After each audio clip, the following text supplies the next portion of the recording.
আপনাদের কোথাও নবীজি বললেন নাই? কত সুন্দর করে নবীজি বলেছেন, মান ক্বারাআল কুরআন ফাস্তাজহারাহু ফাহাল্লা হালালাহু হারামা হারামাহু আদখালাহুল্লাহুল জান্নাহ ওয়া শাফাআহু ফি আশরাতিন মিন আহলি বাইতিহি কুল্লুহুম ক্বাদ ওয়াজাবাত লাহুন নার। এখানে রাসূল আপনাদের কোথাও বলেছেন। হ্যাঁ, কোরআন শরীফ হল আল্লাহর কালাম, বেশি বেশি তেলাওয়াত করবেন। এই দুনিয়াতে কোরআন শরীফ বেশি তেলাওয়াত করার কথা রাসূলও কইছেন, ইকরাউল কুরআন ফাইন্নাহু ইয়াতি ইয়াউমাল কিয়ামাতি শাফীআন লিআসহাবি। নবীজি বলেছেন, দুনিয়ার মানুষেরা রে, এই দুনিয়াতে যারা বেশি বেশি কোরআন শরীফ তেলাওয়াত করবে, কিয়ামতের দিন কোরআন শরীফ আল্লাহর সামনে দাঁড়াইয়া সুপারিশ করবে। আর কোরআন শরীফ যার পক্ষে কথা বলবে, মহান আল্লাহ তাকে কোরআনের সাথে জান্নাতে পৌঁছাইয়া দিবেন। সুবহানাল্লাহ। জিবরাইল আলাইহিস সালাম মাঝে মাঝে নবীজির কাছে আইতেন মানুষের বেশ ধইরা। দাহিয়া কলবি রাদিয়াল্লাহু তাআলা আনহু একজন সাহাবী আসলা, ওনার বেশ ধইরা বেশি আইতা জিবরাইল। সুবহানাল্লাহ হইতা না? একদিন আইসুন জিবরাইল, তো নবীজির কুলো ইমাম হুসাইন রাদিয়াল্লাহু তাআলা আনহু বসা, 4 বছর বয়স। ইমাম হুসাইন কয়, ও দাহিয়া কলবি, প্রায় দিনই দেখছি নানার কাছে আসো, খালি হাতে আও কেন? কুস্তা লইয়া আইতে পারো না? সুবহানাল্লাহ হইতা না? নবীজি মুস্কি হাসতেছেন, আর জিবরাইল তো মহা টেনশন। উনি তো জিবরাইল, রূপ ধরছেন, বেশ ধরছেন দাহিয়া কলবি। আমার আল্লাহ ডাক দিলেন, জিবরাইল রে, ইমাম হুসাইন তোমারে প্রশ্ন করেছে কিছু আনার জন্য। আরে জিবরাইল, তুমি হাত বাড়াও, আমি আল্লাহ পৌঁছাইয়া দিব। জিবরাইল আলাইহিস সালাম হাত বাড়াইলেন, আল্লাহ জান্নাতি আঙ্গুর জিবরাইলের হাতে ধরাইয়া দিলেন। সুবহানাল্লাহ।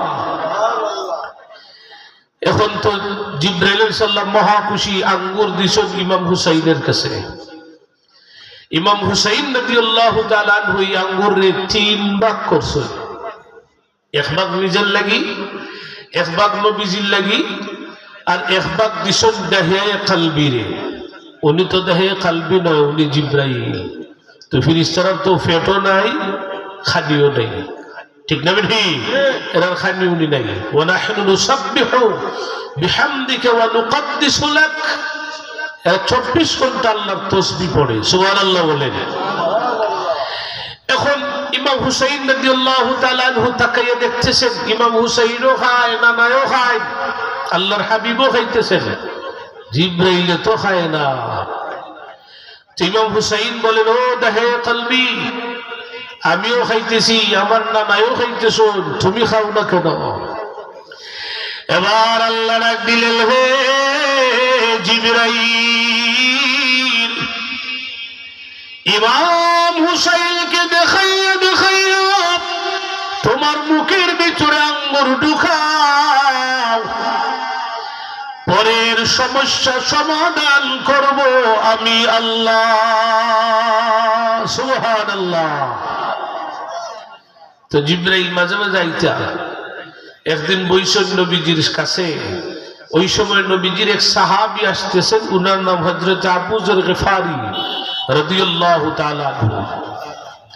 তো হযরত আবু যর গফারিরে দেখার পরেই জিবরাইল কয়, ইয়া রাসূলুল্লাহ, আপনার সাহাবী আবু যর গফারি আসতেছেন। সুবহানাল্লাহ হইতা না? নবীজি প্রশ্ন করলেন, জিবরাইল, তুমি আমার সাহাবী আবু যর গফারিরেও চিনো? জিবরাইল কয়, ইয়া রাসূলুল্লাহ, আমি এখানা আসমানে কোটি কোটি ফেরেশতারা আপনার সাহাবী আবু যর গফারিরে চিনেও সম্মান করে। আপনারা বোঝালে খুশি না? ফিরিস্তারাই যদি মানুষের সম্মান করে আপনি আমি খুশি না বেজার? মানে আপনারা সম্মান করতো না করতো না? করবো, কিছু কাম করা লাগবো। এবার আসুন জিব্রাইল বলেন, ওগো নবীজি, আসমানে কোটি কোটি ফেরেশতারা আপনার সাহাবী আবু যর গফারীরে চিনে ও সম্মান করেন। আল্লাহর হাবিব বলেন, জিব্রাইল, আমার আবু যর গফারীর কি এমন গুণ আসমানে কোটি কোটি ফেরেশতারা চিনে এবং সম্মান করে? জিব্রাইল জবাব দিলেন, ওগো নবীজি, আপনার সাহাবী আবু যর গফারীর কাছে দুইটা গুণ। ইয়া রাসূলুল্লাহ, প্রথম নম্বরের গুণ হলো ওনার ভিতরে অহংকার নাই। ওনারে কেউ যদি গালি দেয়, উনি গালি দেয় না, মুস্কে হাসি দিয়া চলিয়া যায়। এবার নবীজি বলেন, জিব্রাইল রে, আমার আবু যর গফারীর 2 নম্বর গুণ কোনটা? এবার জিব্রাইল বলেন, ওগো নবীজি,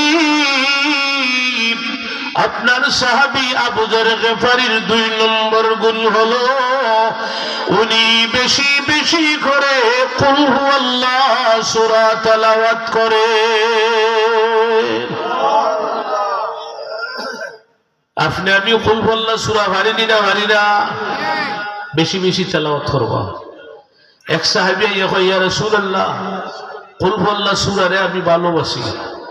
নবীজি কইছেন, ইহার খাতিরে আল্লাহ তোমারে জান্নাত দান করবেন। নবীজি হাদিসে বলেছেন, ঘুমাইবার সময় যদি কেউ 3 বার কুল হুয়াল্লাহ হইরা ঘুমাও,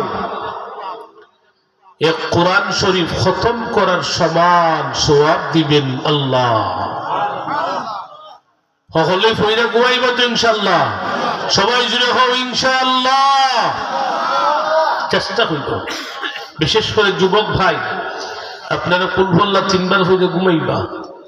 যদি অভ্যাস করতে পারেন, ইনশাআল্লাহ একদিন না একদিন আল্লাহ নবীজির সাথে স্বপ্নে সাক্ষাৎ ঘটাইয়া দিবেন। হাজার হাজার ঘটনা আছে। একজন বড় আলেম ছিলেন, মুহাদ্দিস ছিলেন, ইমাম নাফি রহমতুল্লাহি আলাইহি উনার নাম। উনি বড় মাদ্রাসার বড় হুজুর, কিন্তু ওনার অভ্যাস ছিল ঘুমাইবার সময় আল্লাহর কালাম কোরআন শরীফ ফইরা ফইরা ঘুমাইতা। সুবহানাল্লাহ কইতা না? এক রজনীতে আল্লাহর কালাম তেলাওয়াত হইরা হইরা ঘুমাইছে। স্বপ্নে নবীজির সাথে মহান আল্লাহ সাক্ষাৎ ঘটাইয়া দিয়েছেন। নবীজি ডাক দিলেন, ও ইমাম নাফি, প্রতি রাত্রেই কোরআন ফইরা ঘুমাও? ইমাম নাফি রহমতুল্লাহ আলাইহি জবাব দিয়েছিলেন, ইয়া রাসূলুল্লাহ, কোরআন না পড়লে যে আমার ঘুমই ধরে না। সুবহানাল্লাহ। নবীজি বলেন, তুমি হা করো। ইমাম নাফি হা করলেন। নবীজি সামান্য থুতু মুবারক ইমাম নাফির জিহ্বাতে লাগাইয়া দিলেন, সাথে সাথে উনার ঘুম ভাঙ্গিয়া গেল। পরের দিন যখন মাদ্রাসাত গেছেন পড়াইতা, তো হাদিসের কিতাবও মাঝে মাঝে কোরআনের আয়াতও পাওয়া যায়। তো যখন ইমাম নাফি রহমতুল্লাহ আলাইহি কোরআনের আয়াত পড়েন, তখন এত সুন্দর একটা সুঘ্রাণ বাহির হয়, সমস্তটা ঘর সেই সুঘ্রাণে মৌত হইয়া যায়। সুবহানাল্লাহ। কয়েকদিন যাওয়ার পরে ছাত্র হলতে সকল দল হইয়া মিটিং কইরা বলতে লাগলো যে ইমাম নাফি রহমতুল্লাহ আলাইহি যখন ক্লাসে আসেন, কোথা থেকে একটা মেশক আম্বরের সুঘ্রাণ আমাদেরকে মৌত করে, আবার কিছু সময় পরেই সেই সুঘ্রাণটা উদাও হইয়া যায়। অন্য কোন হুজুরের সময় আমরা সেই সুঘ্রাণ পাই না, শুধুমাত্র ইমাম নাফি রহমতুল্লাহ আলাইহির সময় আমরা পাই। কালকে আগামী কালকে আমরা হুজুরে জিজ্ঞাসা করতেই হবে। পরের দিন ইমাম নাফি রহমতুল্লাহ আলাইহি যখন মাদ্রাসায় গেলেন, ছাত্ররা পড়াইবেন। ছাত্ররা খারইয়া কই, হুজুর অনুমতি চাই, আপনার একটা প্রশ্ন করতাম। ইমাম নাফি রহমতুল্লাহ আলাইহি মুস্কি হাসি দিয়ে বললেন, তোমরা আমার ছাত্র, আমি তোমাদের উস্তাদ। একটা না 100 প্রশ্ন করো, ইনশাআল্লাহ আমি উত্তর দিতে চেষ্টা করিব। সুবহানাল্লাহ। ছাত্ররা কয় হুজুর আমরা কয়েকদিন ধরেই অনুমান করতেছি আপনি যখন আমাদেরকে পড়ান তখন মাঝে মাঝে কোথার থেকে একটা মিশকাম্বরের সুঘ্রাণ আমাদেরকে মৌত করিয়া দিয়ে আমরা আনন্দে আত্মহারা হইয়া যাই, আবার কিছু সময় পরেই সেই সুঘ্রাণটা উদাও হইয়া যায়। শুধুমাত্র আপনার সময় আমরা সেই সুঘ্রাণ পাই, মেহেরবানি করে সেই রহস্যটা আমরা জানতে চাই। এবার হাউ মাউ করে কান্না শুরু করে দিলেন ইমাম নাফি রহমতুল্লাহি আলাইহি। উস্তাদের কান্না দেখিয়া সমস্ত ছাত্ররা দাঁড়াইয়া জোর হাত করে দাঁড়াইয়া ছাত্ররাও কান্দে আর বলে ওগো হুজুর আমাদের মনে হয় ভুল হয়ে গেছে, বেয়াদবি হয়ে গেছে। ওয়াদা দিলাম জীবনে কোনদিন আর আপনার প্রশ্ন করব না। এরপর আপনি কান্না বন্ধ করেন। ইমাম নাফি রহমতুল্লাহি আলাইহি কিছু সময় কান্নার পরে জবাব দিলেন, ছাত্ররা রে ভাবছিলাম জীবনে কাহারো কাছে বলবো না, যেহেতু তোমাদের কাছে ওয়াদা দিয়েছি তোমরাও আমার কাছে একটা ওয়াদা দিতে হবে। আমি যতদিন দুনিয়াতে আছি কাহারো কাছে বলতে পারবা না। ছাত্ররা দাঁড়াইয়া বলে হুজুর ওয়াদা দিলাম আপনি যতদিন দুনিয়াতে জিন্দা থাকবেন কাহারো কাছে বলবো না। ইমাম নাফি রহমতুল্লাহ আলাইহি বলেন, হে ছাত্ররা শোনো, আমার অভ্যাস হলো ঘুমাইবার সময় আল্লাহর কালাম কোরআন শরীফ তেলাওয়াত করে করে ঘুমাই। কয়েক রজনী আগে আল্লাহর কালাম কোরআন তেলাওয়াত করে ঘুমাইয়াছি। স্বপ্নে মহান আল্লাহ উনার হাবিবের সাথে আমার সাক্ষাৎ ঘটাইয়া দিলেন। নবীজি আমারে ডাক দিলেন, ও ইমাম নাফি প্রতি রাত্রে কোরআন তেলাওয়াত করে নাকি?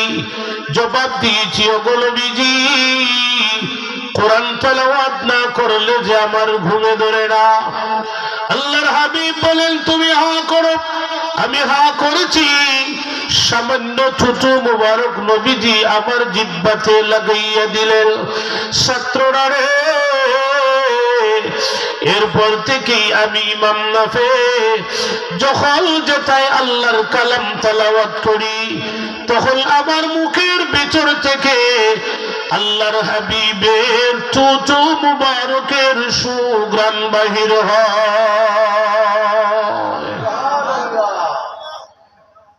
কুল ওয়াল্লাহ ফইদা ফইদা ঘুমাইবা, আয়াতুল কুরসি ফইদা ঘুমাইবা, কুল আউযু বিরাব্বিন নাস, কুল আউযু বিরাব্বিল ফালাক এগুলা ফইদা ঘুমাইবা।